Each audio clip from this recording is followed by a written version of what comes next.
Ertz and Morgan, the goal scorers, 24th and 40th minutes. USA leading here in the Superdome. And Pugh started to come to life in this latter stages of this first half. Ball given away to the U.S. Shin Yam-yong trying to recover, has some help. Park Choran sent it out, throwing U.S. And O'Hara's going to come up to take it.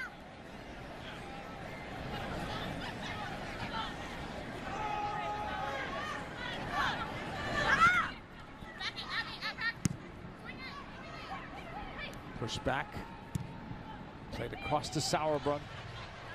43rd minute. U.S. 2-0 up over South Korea, who will bring it up. Mina dispossessed. Dahlkemper. Pressure on the ball now from South Korea, and too much pressure there. Foul was given.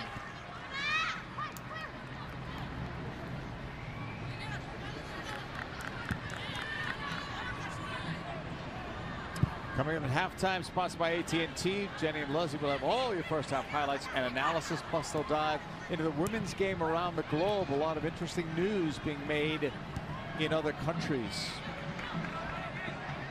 Ball is tackled away as Morgan goes after it. On this right sideline, South Korea looking for room. Not much there. Short, and Ertz helped to win it, but it's Ji So-yeon back on the ball. Sent wide by Lee Mina. That's a foul on the U.S. and an injury as well, and Pugh's hurting too. So 2 players down, 1 on each side. The other player looks like Han Che-rin.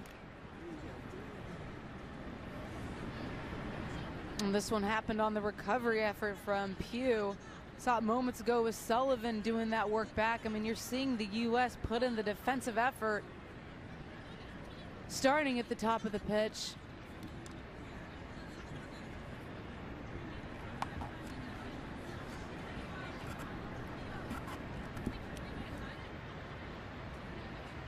Final minute of the first half, and there's the signal for universal signal for a substitution. So it's more serious maybe than we thought.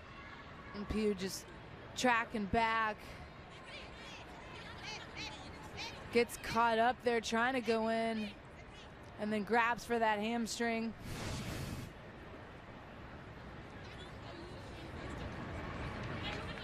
Now 6 subs are allowed in the game. We already were told that Andy Sullivan would more than likely play just 45 minutes, but they were not expecting to have to make another change. Lynn Williams is going to be the one coming in. 3 minutes of stoppage time on the board.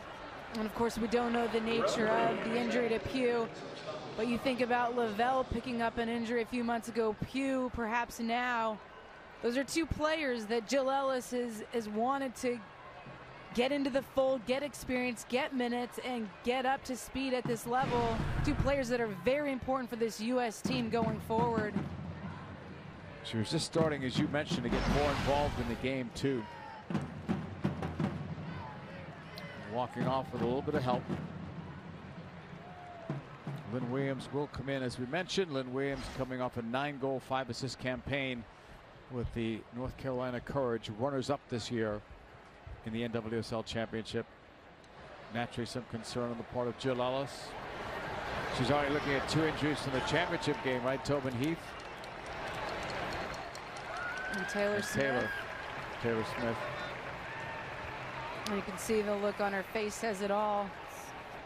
It's been a long season for these players, doing double duty between club and country. And that's one of the evolutions that has to occur in the women's game, is the ability to handle both workloads. It happens on the men's side. There's always going to be injuries, but it's learning to navigate the different players' bodies and how they can handle the double duty. So the U.S. forced to make their first sub with Pugh out and Williams in South Korea. We'll find out who just came out, but it's Ji-Sun Mi who's coming in. 13, replacing Shin Dam-yong. Don't know if there was an injury there, but Shin Dam-yong was involved in an earlier collision with O'Hara. Hard to imagine that they would make a tactical change right here at the end of the first half instead of just waiting for the second half. Out for a throw-in for the U.S.